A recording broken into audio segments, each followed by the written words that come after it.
Awas, hati-hati, kasih tahu sekitar Anda, kasih tahu anak-anak Anda. Ini ada makhluk baru ini, ada organisasi baru ini yang merusak akhlak, yang merusak akidah, yang merusak hati. Kasih tahu. Saudara, ada 2 pengumuman. Insya Allah ziarah kubroh di Binongan akan kita adakan Senin ini, Senin lagi 10 November sore. Ayo kita ziarah sama-sama, niati untuk dapat barokahnya orang soleh. Kita ziarah untuk supaya kita kumpul bersama mereka di hari kiamat. Ya, beliau Habib Ahmad bin Shalih Al-Dar orang yang soleh, Pak, Masya Allah ya. Tinggal ada di Binongan sampai meninggal ada di sana dan punya turunan. Kok kuburan fiktif? Yang fiktif itu kamu ya, yang fiktif itu yang ngomong itu bukan kuburan fiktif, itu ada turunannya, Pak, ada ya, sampai sekarang juga ada. Yang kita ziarah ada di sana untuk membuktikan bahwa masyarakat Pasuruan tidak bisa dipisahkan dengan orang soleh dan tidak ada perbuatan bongkar kuburan itu itu adalah terpuji, nggak ada ya. Ini perbuatan apa ini, mau jadi ISIS apa bongkar-bongkar kuburan itu, nggak ada. Tidak boleh terjadi lagi, tidak boleh terjadi lagi. Kalau terjadi lagi kita datang ke rumahnya, kita bongkar sama-sama nanti, biar biasa itu orang-orang itu. Tidak boleh terjadi lagi. Dan saya kira 550 tahun adalah waktu yang diberikan Tuhan untuk mereka, dan tidak ada waktu lagi setelah itu mereka bisa untuk mengaku sebagai keturunan baginda Nabi besar Muhammad sallallahu alaihi wasallam. Ibnu Hajar Al-Haytami dalam kitab As-Sawa'iqul Muhriqah mengatakan, yang bagi likulli ahadin ayyakuna lahu ghairatun fi hadan nasab syarifi wa dhabtih hatta la yantasiba ilaihi ahadun illa bihaqqih. Seharusnya, sekelatennya, sejogjanya semua orang mempunyai perhatian untuk nasabnya Nabi besar Muhammad sallallahu alaihi wasallam, sehingga tidak bisa orang sembarangan mengaku sebagai keturunan baginda Nabi besar Muhammad sallallahu alaihi wasallam. Itu ucapan dari Ibnu Hajar Al-Haytami dalam kitab As-Sawa'iqul Muhriqah. Apa yang kita lakukan ini adalah dalam rangka tanzihu nasabi Sayyidina Muhammadin sallallahu alaihi wasallam minad dukhala'il ad'iya, adalah mensucikan nasabnya baginda Nabi Muhammad SAW dari penyusup dan pengaku-ngaku.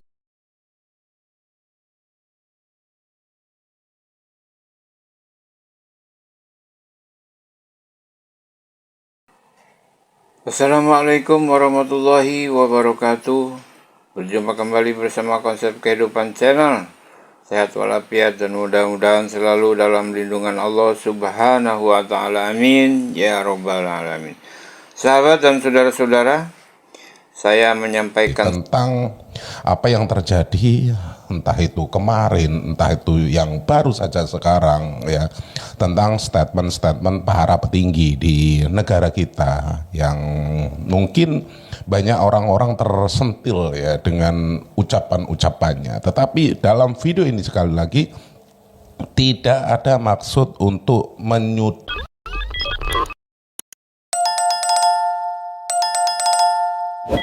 Assalamualaikum warahmatullahi wabarakatuh. Waalaikumsalam warahmatullahi wabarakatuh.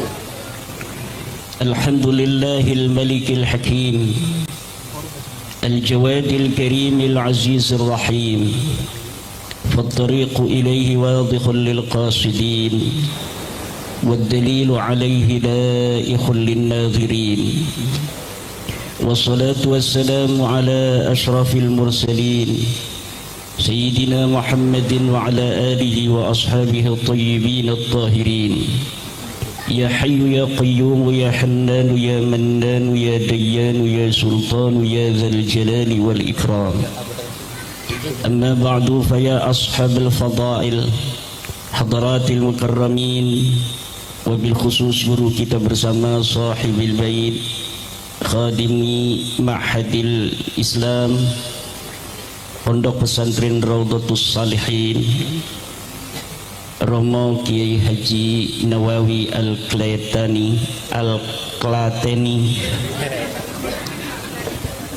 para kiai-kiai banyak yang hadir dari Klaten, Kiai Zainal Arifin, Kiai Miftah, Kiai Adnan, para pengasuh pesantren, Kiai Munawir, juga Mbah Mufid rahimahullah, Wakil Bupati Klaten yang berbahagia, dari aparat pemerintah, militer, TNI dan Polri yang hadir, para pembicara, Kanjeng Raden Tumenggung, Fakih Wira Hatiningrat juga hadir menemani saya ini dari kemarin dalam acara safari dakwah ini. Tubagus Moki Nur Fadil Satya Tirtayasa dan Jenderal kita Sayyid Tengku Muda Qori Al-Kusyasi yang malam hari ini entah kenapa kumisnya hilang begini.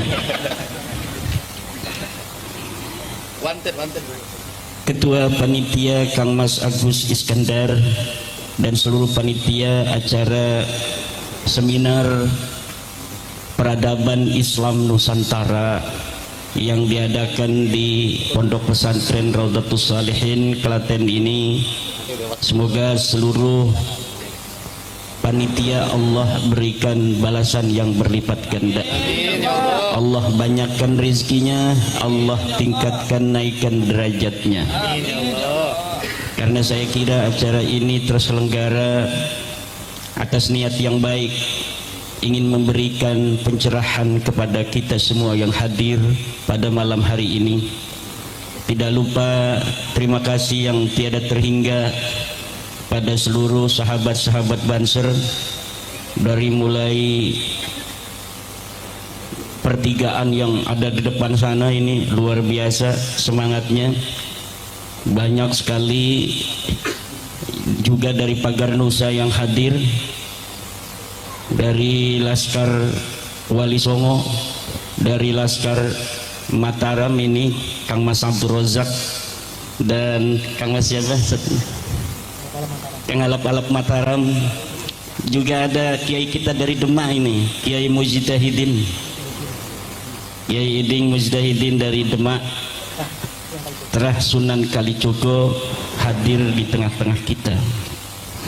Siang tadi saya karena terlambat itu karena ada acara di Rembang bersama para keturunan Mbah Sambu dan Mbah Mutamakin di Rembang, berbicara juga tentang kepedulian mereka terah dari Mbah Sambu dan Mbah Mutamakin terhadap umat Islam yang ada di Indonesia ini.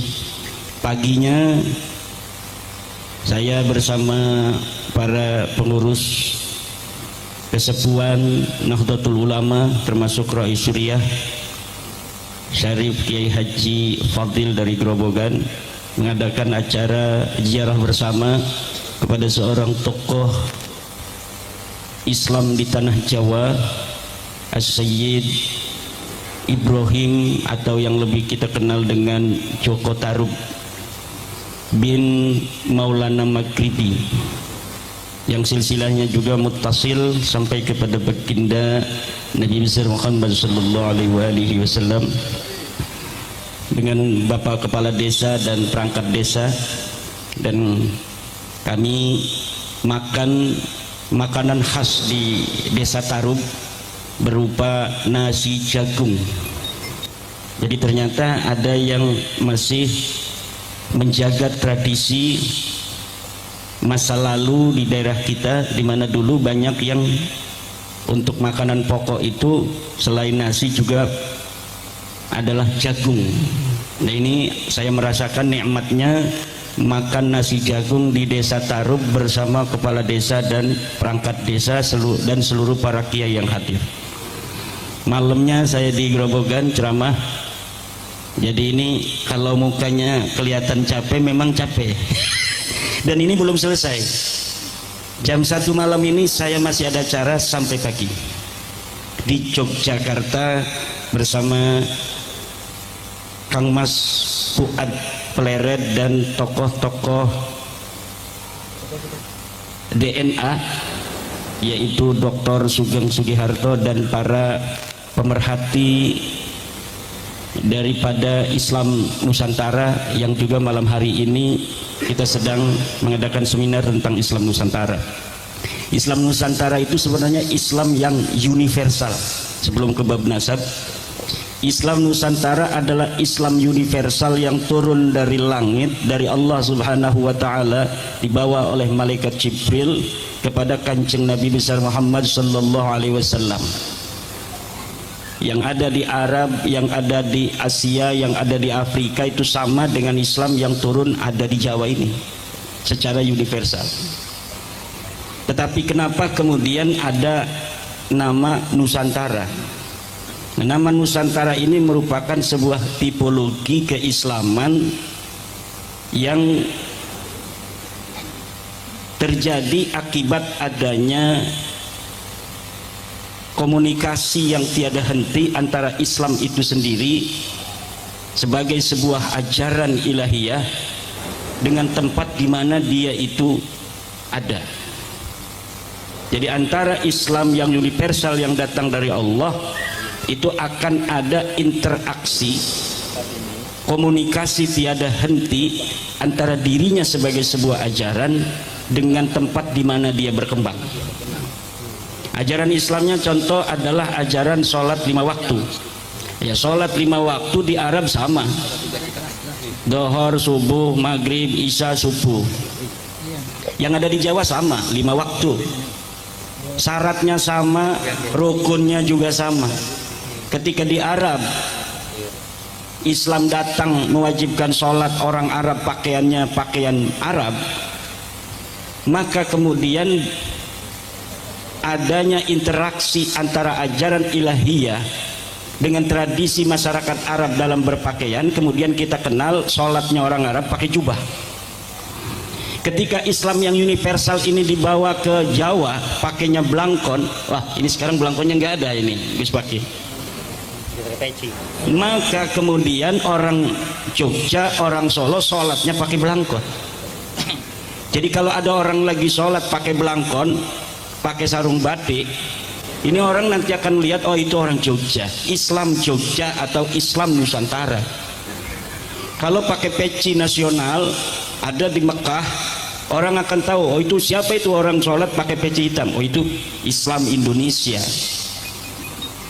Kenapa kita lebih luas ke Nusantara? Karena ternyata dari sisi kebudayaan dan peradaban, saudara-saudara kita yang ada di Malaysia, yang ada di Brunei, Filipina Selatan, Thailand Selatan memiliki tipologi yang sama seperti kita, dan ternyata dari sisi kesejarahan memiliki sejarah yang sama dengan kita, yaitu sama-sama dulunya sebagai bagian daripada kemaharajaan Jawa, yaitu kemaharajaan Mojopahit.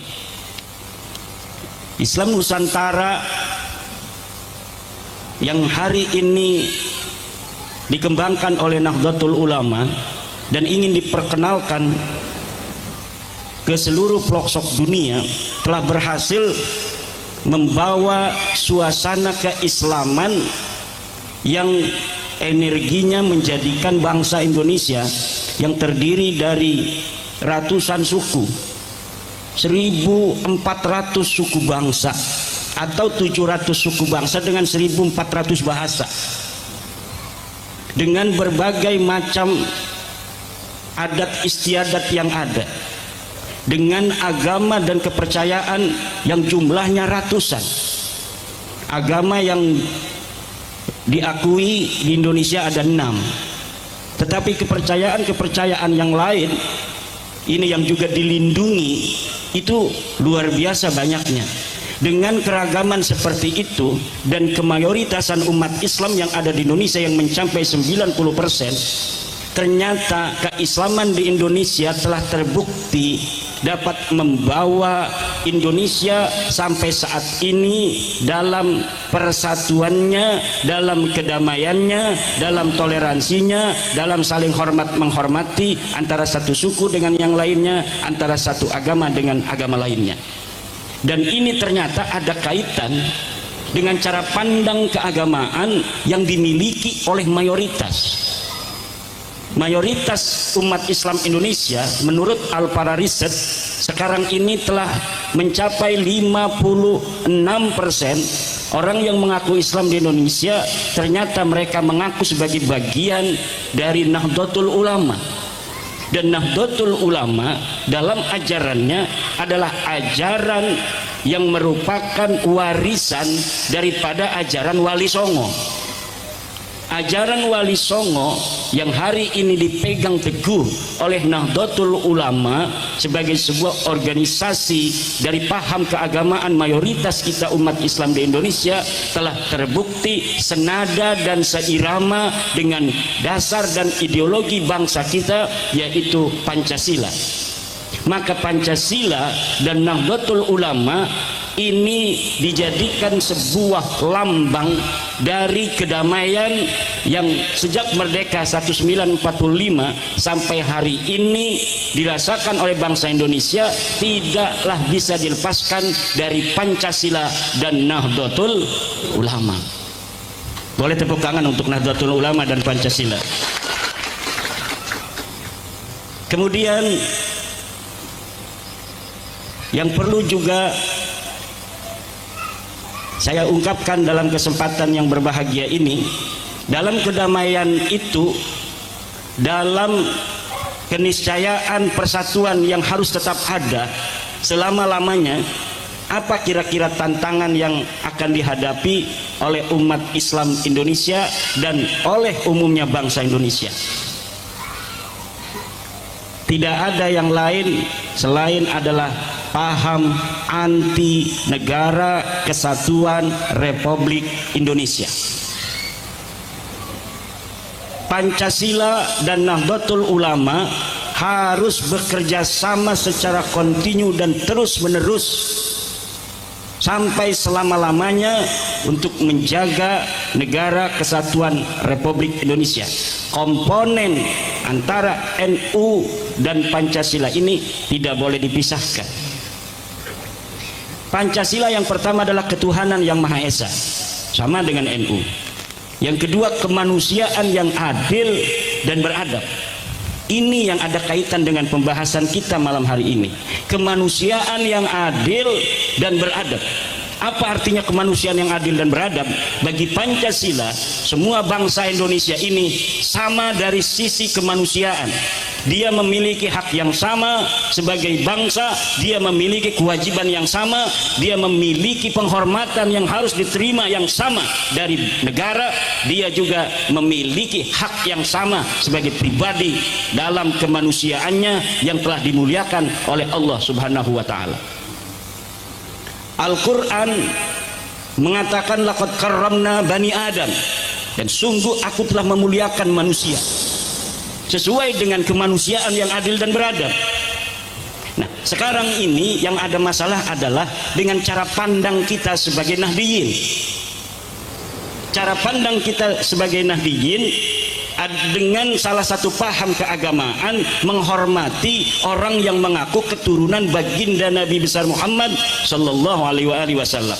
Apakah cara pandang paham keagamaan kita selaku Nahdiyin daripada ajaran menghormati keturunan Nabi atau orang yang mengaku keturunan Nabi ini sesuai dengan ayat walaqad karramna bani Adam dan juga ayat inna akramakum indallahi atqakum, juga apakah sesuai dengan kemanusiaan yang adil dan beradab? Adilkah kita? Ada anak dari Klaten, dia anak seorang pedagang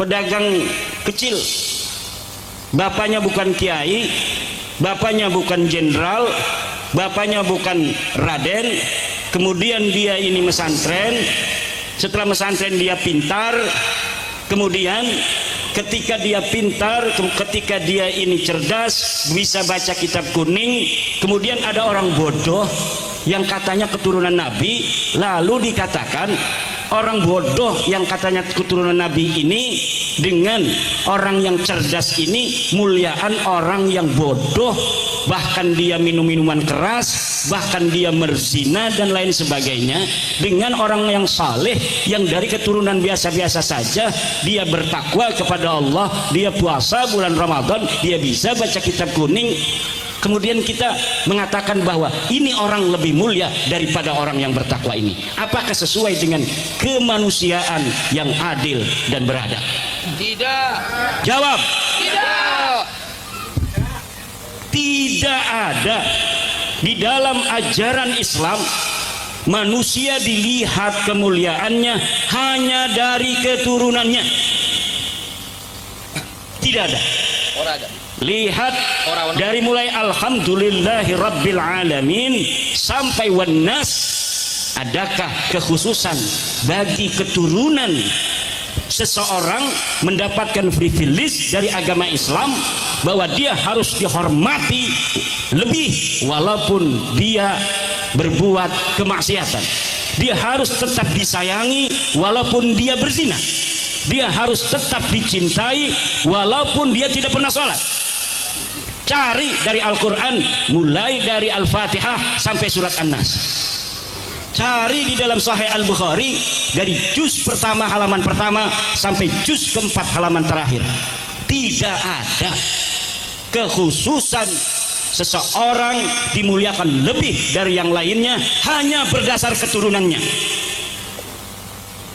Bukan hanya bertentangan dengan Al-Quran, laqad karramna bani Adam, bertentangan dengan falsafah ideologi negara kita, kemanusiaan yang adil dan beradab. Lah kalau ini sudah bertentangan dengan Al-Quran, sudah bertentangan dengan Al-Hadis, bertentangan dengan falsafah bangsa Indonesia, ideologi negara Republik Indonesia, lalu berdasar apa kita masih mempertahankan narasi bahwa orang yang mengaku keturunan Nabi harus kita hormati lebih hanya berdasarkan pengakuannya? Na'udzubillah. Nanti dulu. Ngopi dulu. Ngopi dulu. Itu kalau dia benar keturunan Nabi. Ini narasinya masih orang yang kita anggap benar keturunan Nabi. Orang yang masih kita anggap benar pun keturunan Nabi, cari dalilnya dari Al-Fatihah sampai An-Nas. Mana dalil Al-Quran yang menyuruh kita menghormati orang hanya berdasarkan keturunannya? Tidak ada, Pak. Tidak ada. Hadisnya, kita mengenal hadis Sahih Al-Bukhari, hadis yang paling sahih. Cari di Sahih Al-Bukhari dari juz awal sampai juz 4. Hadis yang mana yang menyatakan bahwa seorang keturunan Nabi walaupun dia maksiat, walaupun dia berzina, walaupun dia mabok, katanya harus dikasih beras, kata anaknya Taufik Sigap. Mana dalilnya? Mana hadisnya? Mana Al-Qur'annya? Bawa ke hadapan Kiai Nawawi. Ini saya moderatornya tua begini, jadi erok juga ini, kesepuan di Nahdlatul Ulama Klaten. Masuknya Suriah ini. Wakil Suriah PCNU Klaten. Kadang-kadang kita mengikuti narasi-narasi, pas diverifikasi narasi itu sulit untuk dicari dalilnya. Wah, ada katanya di kitab Anu, karangan Syekh Anu. Coba kalimatnya bagaimana? Oh, kalimatnya wa yajibu ayyuhibba dzurriyyatan nabi. Coba istidlalnya dari mana? Beliau ini pengarang kitab, apakah menyertakan dalil dari Al-Qur'annya? Berkata begitu. Oh, enggak ada katanya. Apakah menyertakan hadis? Ketika dia menyertakan itu, oh enggak ada. Berarti itu pendapat manusia. Bisa diterima, bisa ditolak. Dan kebutuhan untuk Indonesia hari ini, ucapan-ucapan ulama seperti itu yang tidak ada istidlal dari Al-Quran dan hadisnya, untuk kebangsaan kita yang terdiri dari berbagai macam suku bangsa, terdiri dari berbagai macam latar belakang kemanusiaan, narasi-narasi semacam itu harus ditinjau ulang. semua manusia dalam pandangan Islam sama. Siapa yang dia paling bertakwa, dialah orang yang paling mulia. Inna akramakum indallahi atqakum. Saya punya dalil Al-Quran. Anda mana yang mengatakan bahwa seorang turunan Nabi yang walaupun dia mabok dia harus dihormati? Datangkan dalilnya. Hatu burhanakum in kuntum shadiqin.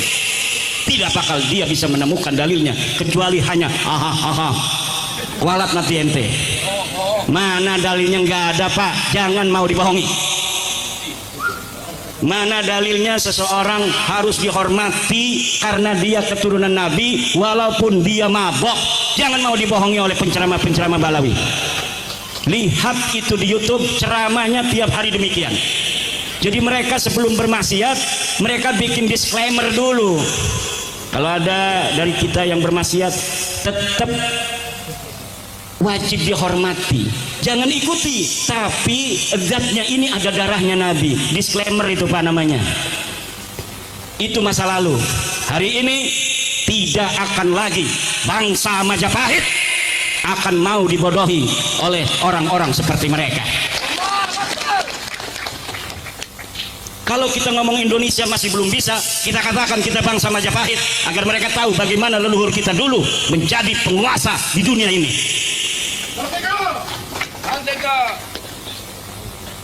Katanya anak-anak mereka lebih mulia dari anak kita, kastanya tinggi. Gitu badan. Kalau Kinawawi walaupun kiai mau ngelamar Mbak Lawiyah nggak boleh gitu. Sekarang dibalik bos, dibalik.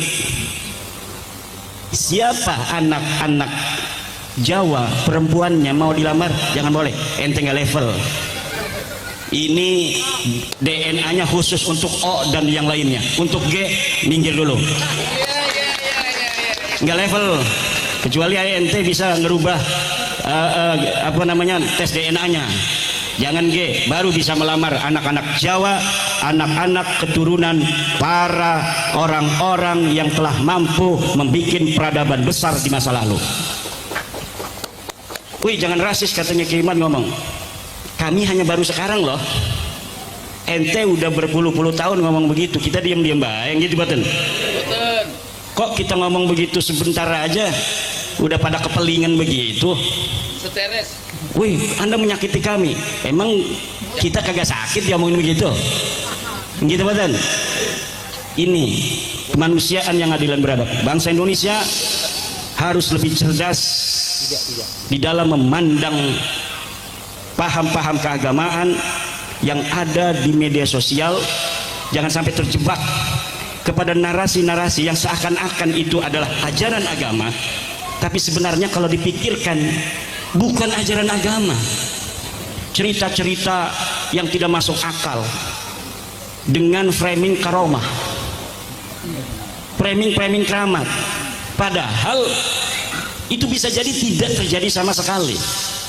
Karena dari framing keramat itu, bukan framing apa istilahnya, fitnah. Ini ngomongnya lebih keras, fitnah katanya.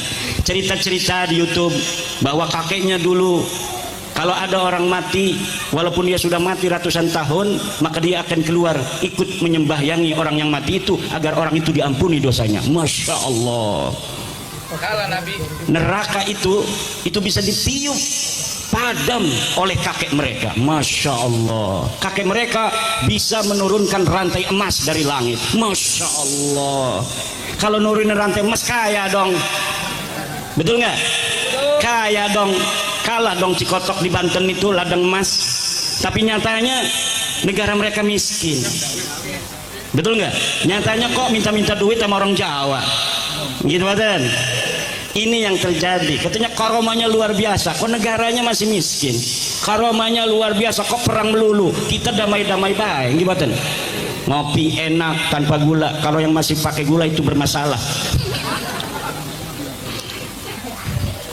Kalau yang ngerokoknya itu sudah kelihatan putih-putih sin itu pasti ada masalah itu. Kita sehat-sehat begini, alhamdulillah. Makan jagung itu bukan karena kita nggak ada nasi tadi itu, karena itu menjaga tradisi Ada loh masih nasi jagung yang enak seperti ditaruh begitu. Masya Allah, alhamdulillah. Kita bangsa besar bapak-bapak, dan ini yang harus disadari. Kesadaran kita sebagai bangsa besar, kesadaran bahwa kita adalah manusia-manusia yang tidak bisa dikatakan sepele oleh bangsa lain. Kita pernah mengalahkan Cina loh. Majapahit perang mengalahkan Cina. Majapahit ketika itu, Mongol itu bisa menghancur leburkan Baghdad, bisa menghancur leburkan Kaukasus. Negara Yahudi hancur oleh Mongol, negara Islam Baghdad hancur oleh Mongol. Dia coba-coba datang ke Banten, dia coba-coba datang ke Majapahit ya. Banten belum ada ya, belum waktu itu. Ternyata dia kena batunya di tanah Jawa, tanah yang penuh dengan karomah, tanah yang penuh barokah. Dia bisa mengalahkan Kaukasus, dia bisa mengalahkan Baghdad, tapi tidak bisa mengalahkan Jawa. Tepuk tangan untuk Jawa. Kalau nyebut Jawa itu orang zaman dulu mah termasuk seluruh Nusantara. Aceh, Borneo, Maluku, apalagi Sulawesi, Papua, itu semuanya masuk di kata Jawa. Ini Kang Abdul Rojak ngeliatin saya begitu amat ini.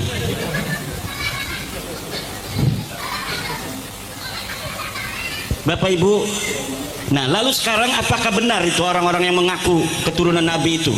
Kalau tadi kan narasinya, walaupun benar keturunan Nabi, tidak ada ajaran kekhususan dari Al-Quran dan Al-Hadis. Kalau mereka turunan Nabi itu tidak saleh, wajib kita hormati. Tidak ada. Sekarang orang yang paling mengaku di Indonesia sebagai keturunan Nabi siapa? Siapa? Kabir. Benarkah dia keturunan Nabi? Dari sisi tes DNA sudah dikatakan tadi mustahil keturunan baginda Nabi besar Muhammad sallallahu alaihi wasallam. Dari sisi sejarah dan nasab saya sudah tuliskan dan panitia sudah membaginya. Nanti kita akan kembangkan dalam tanya jawab saja. Setuju? Karena kalau narasi di YouTube banyak bagaimana alasan-alasan, hujah-hujah ilmiah berdasarkan metode dan metodologi sejarah, berdasarkan metode dan metodologi daripada ilmu nasab, bahwa Ba'lawi ini yang dipanggil Kabib tidak terbukti sebagai keturunan baginda Nabi besar Muhammad sallallahu alaihi wasallam. Sedikit saja kisi-kisinya. Mereka mengaku sebagai turunan Nabi itu dari keturunan Ahmad bin Isa. Ahmad bin Isa ini betul sebagai keturunan Nabi. Jadi ada tokoh besar turunan Nabi namanya Ahmad bin Isa, adanya di Madinah Al-Munawwarah. Lalu katanya Ahmad bin Isa ini datang ke Yaman. Karena kalau dia nggak ngomong datang ke Yaman bahasanya, maka bagaimana orang yang ada di Madinah kok bisa keturunan di Yaman kan? Maka harus ada narasi yang dibangun bahwa dia hijrah ke Yaman sehingga diberi gelar Al-Muhajir. Lalu di Yaman punya anak namanya Ubed, punya anak namanya Alwi. Tinggal tanya 3 pertanyaan saja. 1, mana kitab yang satu masa dengan Ahmad bin Isa atau yang paling dekat masanya dengan dirinya yang mengatakan bahwa Ahmad bin Isa pernah datang ke Yaman? Tidak ada. Sedangkan kitab yang ada pada saat Ahmad bin Isa hidup itu banyak ditulis oleh ulama. Tahun 345 Hijriah ulama sudah banyak. Imam Syafi'i itu lahir 150 Hijriah, wafat 204 Hijriah. Abu Hanifah wafatnya saja 150 Hijriah, ngarang kitab banyak. Imam Syafi'i ngarang kitab banyak. Imam Ahmad bin Hambal ngarang kitab banyak. Kalau 345 Hijriah berarti kan udah ratusan tahun kemudian. Seharusnya lebih banyak lagi kitab-kitab yang sudah ditulis, baik kitab sejarah maupun kitab pengetahuan Islam lainnya. Tanya, mana kitab yang satu masa dengan Ahmad bin Isa yang menyatakan dia hijrah ke Yaman? Tidak ada. Boleh dibuktikan. Ahmad bin Isa ini orang Madinah, dia ada di Madinah, dia berketurunan di Madinah. Nanti kemudian ada beberapa keturunannya yang pindah ke Irak. Tetapi Ahmad bin Isanya terkonfirmasi kitab-kitab yang ada pada masanya tetap ada di Madinah. Kemudian adakah kitab dari mulai abad keempat itu sampai abad ke-8 yang menyatakan Ahmad bin Isa ini bergelar al-muhajir? Tidak ada. Kenapa? Karena mereka mengaku sebagai keturunan Ahmad bin Isa itu baru di abad 9. Jadi tidak ada kitab yang ada di masa Ahmad bin Isa abad keempat sampai abad ke-8 yang menyatakan dia hijrah ke Yaman, yang pertama. Yang kedua, tidak ada kitab yang ada di abad keempat sampai abad ke-8 yang menyatakan dia bergelar al-muhajir. Tidak ada, karena memang dia tidak pernah pindah ke Yaman.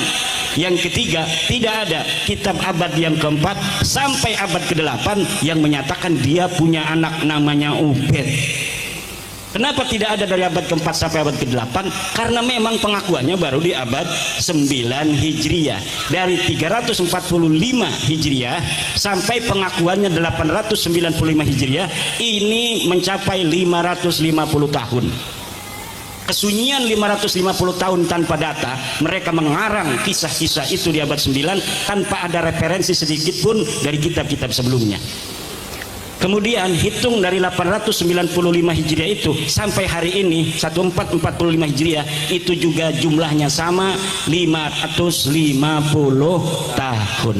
Dan saya kira 550 tahun adalah waktu yang diberikan Tuhan untuk mereka, dan tidak ada waktu lagi setelah itu mereka bisa untuk mengaku sebagai keturunan baginda Nabi besar Muhammad sallallahu alaihi wasallam.